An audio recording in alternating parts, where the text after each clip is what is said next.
చినశంకరంపేట మండల కేంద్రంలో బీజేపీ మండల శాఖ అధ్యక్షులు రాజు ఆధ్వర్యంలో తెలంగాణ విమోచన దినోత్సవం వేడుకలతో పాటు నరేంద్ర మోదీ జన్మదిన వేడుకలను ఘనంగా నిర్వహించారు. రుద్రారం గ్రామంలోని ప్రాథమిక పాఠశాలలోని విద్యార్థులకు చాక్లెట్లు, స్వీట్లు పంపిణీ చేశారు.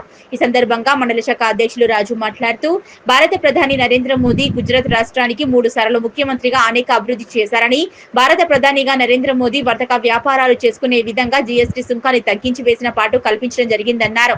ప్రపంచ దేశాలు భారత్ వైపు చూసే విధంగా భారతదేశాన్ని ఎంతో అభివృద్ధి పరచడం జరిగిందని, ఆ ఘనత కేవలం ప్రధానమంత్రి నరేంద్ర మోదీకే దక్కుతుందన్నారు.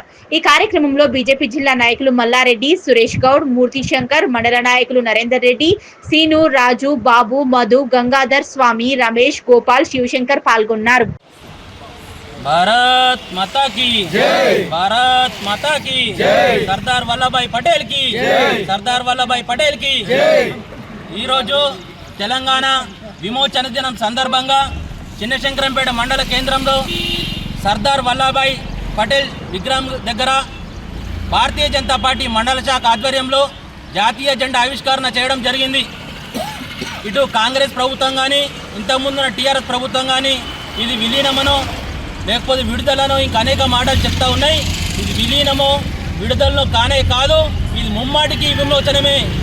ఎందుకంటే ఆ రోజు 1947 ఆగస్టు 15 భారతదేశం మొత్తం స్వాతంత్రం వచ్చి స్వేచ్ఛావాయులు మొత్తం పీల్చుకొని ప్రజలు మొత్తం జాతీయ జెండా రెపరెపలాడుతుంటే, నా తెలంగాణ గడ్డ మీద మాత్రం స్వాతంత్రం రాకుండా ఇక్కడున్న నిజాం ఇక్కడ ప్రజలను అనేక విధాలుగా వేధిస్తూ, ఆడబిడ్డల్ని మానభంగాలు చేస్తూ, అటు యువకులను అలాగే పెద్ద మనుషులను గోలీ తూటాలకు బలి చేస్తూ, అలాగే ఒక్కొక్కరిని దారుణంగా హత్యలు చేస్తూ హత్యాకాండ కావిస్తూ తెలంగాణ మొత్తం వల్లకాడు చేసిన నిజాం మెడలు వంచింది సర్దార్ వల్లభాయ్ పటేల్.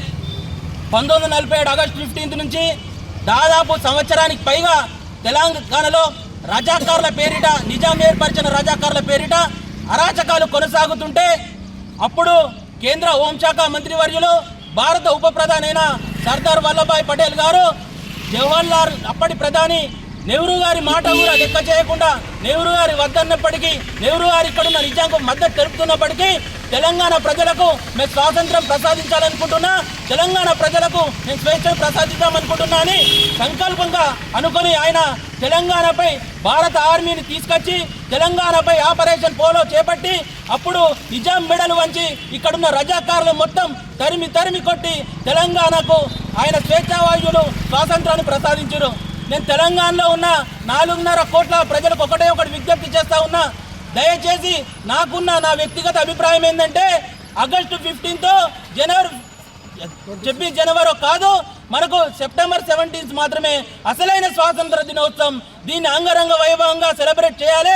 ఇక్కడున్న ప్రభుత్వం కూడా నెక్స్ట్ వచ్చే సంవత్సరం నుంచి తప్పకుండా సెప్టెంబర్ 17 రోజు అధికారికంగా సెలవు ప్రకటించాలని కోరుతూ, ఈ సెప్టెంబర్ 17 తెలంగాణ విమోచన దినోత్సవాలను కూడా ఒక వారం రోజుల పాటు జరిపి మన తెలంగాణ ఖ్యాతిని దేశంలో ప్రపంచంలో చాటాలని, అలాగే తెలంగాణకు స్వేచ్ఛావాయులు ప్రసాదించిన ఉక్కు మనిషి సర్దార్ వల్లభాయ్ పటేల్ గారికి మా తెలంగాణ ప్రజలందరి తరఫున, చిన్నశంకరంపేట బీజేపీ మండల శాఖ తరఫున హృదయపూర్వక ధన్యవాదాలు తెలుపుతూ, భారత్ మాతా की సర్దార్ వల్లభాయ్ పటేల్ की, ఉక్కు మనిషి సర్దార్ వల్లభాయ్ పటేల్ की.